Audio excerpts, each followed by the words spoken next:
Welcome to Psych Insight, your trusted channel for viewing the world through the lens of psychology. In today's episode, we are diving into an engaging discussion on Robert Greene's enlightening book, The Laws of Human Nature. We'll be taking a closer look at Chapter 2, specifically focusing on the theme of healthy narcissism, a topic that often veers into the realm of misunderstanding. From the complexities of human behavior to the fascinating nuances of art and literature, we work diligently to provide you with a fresh perspective.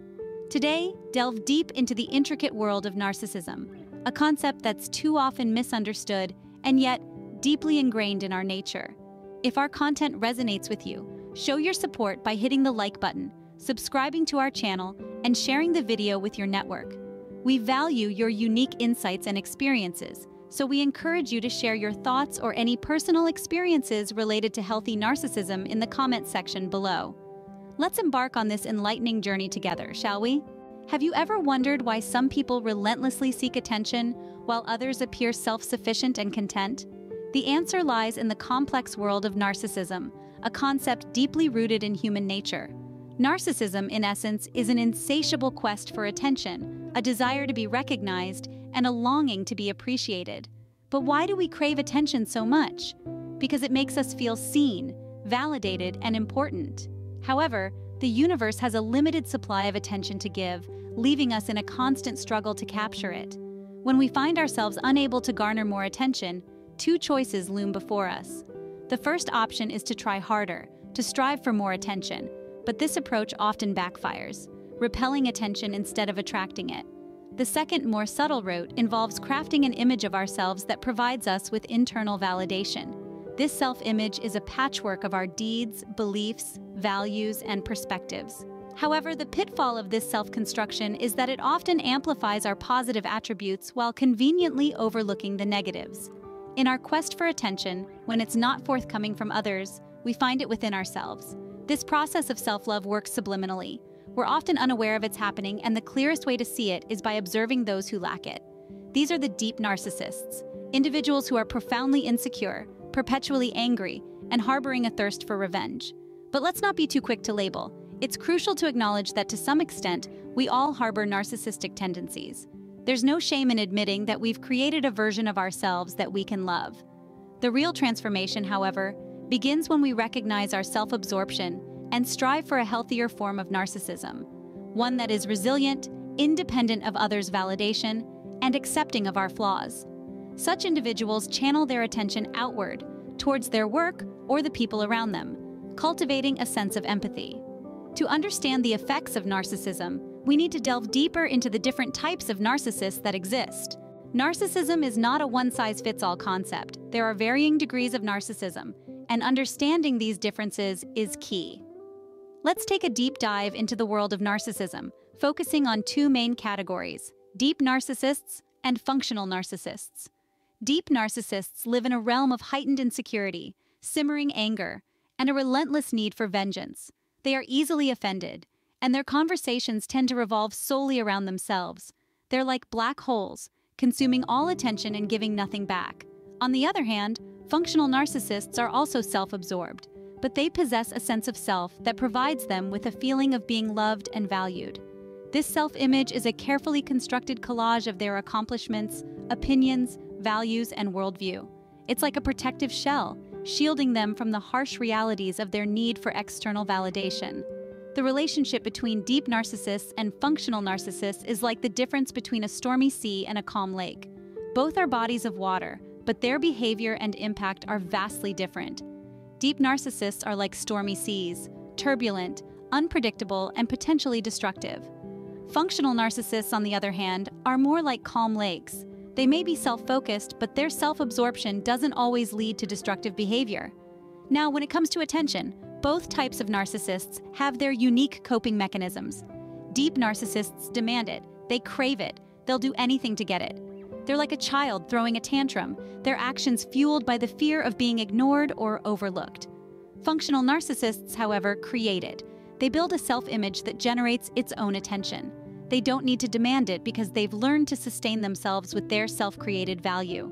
They're like a well-tended garden, blooming with self-worth and self-appreciation. Understanding these differences is crucial in navigating the complex landscape of human behavior. It's important to remember that anyone can fall into these categories, including ourselves.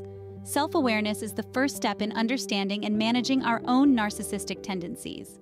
While deep narcissists are a minority, their influence can be devastating if not identified early. So stay vigilant and remember that understanding is the first step towards empathy and healing. But what if I told you that not all narcissism is harmful? In fact, there's such a thing as a healthy narcissist. This might sound like a paradox, but let's delve deeper. A healthy narcissist, unlike their deep or functional counterparts, possesses a robust sense of self. They have a well-grounded identity that isn't easily shaken by criticism or rejection.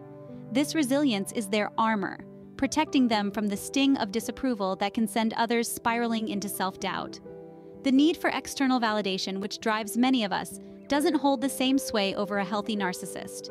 They don't crave the spotlight or seek applause to feel good about themselves. Their sense of worth comes from within, independent of the opinions and judgments of others. This self-reliance makes them less prone to manipulation and more able to make decisions that align with their values and goals. Now, this doesn't mean that healthy narcissists are immune to the allure of praise or immune to the sting of criticism. They are human after all. But their emotional well-being isn't tied to these external factors in the same way. They can appreciate compliments without becoming dependent on them, and they can handle criticism without it shattering their self-esteem. One of the most distinguishing traits of a healthy narcissist is their ability to direct their attention outward. They are not trapped in the echo chamber of their own thoughts and desires. Instead, they are tuned into the world around them, attentive to the needs and feelings of others. This outward focus makes them more empathic, capable of understanding and connecting with people on a deeper level. In a world where self-absorption can seem like the norm, this capacity for empathy sets the healthy narcissist apart. It allows them to form genuine connections and build relationships based on mutual respect and understanding, rather than manipulation and control. Becoming a healthy narcissist is about achieving a balance, but what does this balance entail? Empathy, the ability to understand and share the feelings of others, is the counterbalance to narcissism. It's the fulcrum that can tip the scales towards a more compassionate, understanding, and ultimately, a more harmonious society. What does empathy entail? There are 4 integral parts to it. Firstly, there's the empathic attitude, which is about approaching people from a place of understanding rather than judgment. It's about putting yourself in their shoes and seeing the world from their perspective. It's about recognizing that everyone has their own unique journey and experiences that shape who they are. Next, we have visceral empathy. This involves tuning into people's emotions and becoming attuned to their body language and tone of voice. It's about reading between the lines, picking up on nonverbal cues and understanding what's left unsaid. It's about connecting with people on a deeper, more emotional level. The third part is analytic empathy. This is where knowledge about someone's tastes, values, and backgrounds comes into play. The more you know about a person, the more you can understand them. It's about appreciating the tapestry of a person's life and seeing how the threads of their experiences weave together to form the fabric of who they are. Finally, we have the empathic skill. This involves seeking feedback, both directly and indirectly. It's about asking people how they feel, what they think, and being receptive to their responses. It's also about trusting your instincts and intuition, and being able to sense what others might be thinking or feeling. Each of these parts contribute to creating a more empathic individual, someone who is capable of understanding and sharing the feelings of others, someone who can step outside of their own perspective and see the world through the eyes of another. And when we can do this, we can counteract the destructive tendencies of narcissism. Empathy, when cultivated, can serve as a powerful tool against the destructive tendencies of narcissism. It's the antidote to self-absorption, the remedy to a world that seems increasingly divided. So, let's cultivate it, let's nurture it, and let's use it to create a world where understanding and compassion are the norm rather than the exception. Just as there are different degrees of narcissism, there are also different types of narcissists. Let's delve into the 3 distinct types that Robert Greene presents in his exploration of human nature. First on our list is the complete control narcissist. This breed of narcissism is marked by an insatiable hunger for attention and validation. These individuals are often energetic and ambitious, but beneath their lively exterior, they harbor deep insecurities. Their hypersensitivity makes them excellent listeners, but not for the reasons you might think. They seek connections with others to unearth their weaknesses and exploit them to their advantage. It's a precarious dance of control and manipulation, all fueled by their own insecurities. Next up is the theatrical narcissist. These individuals are masters of disguise, often going unnoticed until their behavior becomes impossible to ignore. They put on a performance, playing various roles that range from the moral and altruistic to the victimized and neglected. Their theatrics serve a purpose: to draw attention and manipulate perceptions. To be immune to their performance, one needs to understand their tricks and recognize the patterns. Finally, we have the healthy narcissist. This type embodies confidence and optimism, which shines through in their demeanor and body language. Healthy narcissists possess a strong sense of self and recover quickly from setbacks. They don't seek validation from others and are unafraid to acknowledge their flaws. They direct their attention outward, either towards their work or people, making them naturally empathic. In essence, they represent the ideal balance, a person who loves themselves but not at the expense of others. By understanding these types, we can better navigate our interactions and relationships with different individuals. Remember, recognizing these traits in others is just as crucial as identifying them within ourselves. It's a journey of self-awareness and growth, allowing us to transform into a healthier version of ourselves. Now that we've explored the landscape of narcissism, how can one journey from being self-absorbed to becoming a healthy narcissist? This question is crucial because the transition is not an overnight process, but rather a journey of self-discovery and growth. Firstly, it's important to cultivate self-awareness. This involves taking a good hard look at ourselves, our behaviors, and our motivations. Are we seeking validation from others because we lack self-esteem? Are we trying to control situations because of deep-seated insecurities? Self-awareness helps us understand why we behave as we do, and this understanding is the first step toward change. The next step is acceptance of our flaws. None of us are perfect, and it's crucial to acknowledge this. We all have strengths and weaknesses, and it's okay to have both. Accepting our flaws doesn't mean we should be complacent about them. Instead, it's about understanding our shortcomings and working to improve upon them. Remember, acceptance is not a sign of defeat, but a sign of strength. Then comes the cultivation of empathy. Empathy is about understanding others and their perspectives, about stepping into their shoes. It's about listening, not just hearing. It's about validating others' feelings and experiences, not dismissing them. Cultivating empathy requires patience and practice, but it's a skill that can be developed. In the journey to healthy narcissism, it's also vital to redirect our focus from ourselves to others. This doesn't mean neglecting ourselves, but rather balancing our needs with the needs of others. It's about giving as much as we take, about contributing to the world around us. Lastly, it's crucial to be patient with ourselves. Change doesn't happen overnight, and it's okay to stumble along the way. What matters is that we keep moving forward, that we keep striving to become better.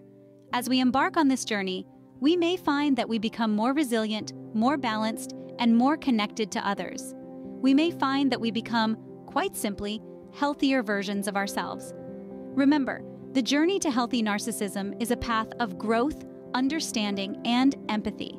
It's not a destination, but a continuous journey, a journey that enriches us and those around us.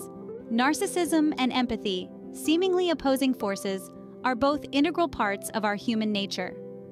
As we've journeyed together through the labyrinth of human psychology, we've delved into the depths of narcissism and the heights of empathy, and we've discovered that these two elements are not as contradictory as they initially appear. Let's take a moment to reflect on the key insights we've gathered. We've learned that narcissism, in its essence, is a universal human trait. It's a survival mechanism, a shield against the onslaught of the external world. It's a mirror that we hold up to ourselves, reflecting our strengths and masking our weaknesses. Yet, like any tool, it can be used or abused. And that's where the distinction between healthy and unhealthy narcissism comes into play. In our exploration, we uncovered the dichotomy between the deep narcissist and the functional narcissist. The former, trapped in a cycle of insecurity and vengeance, seeks to manipulate and control.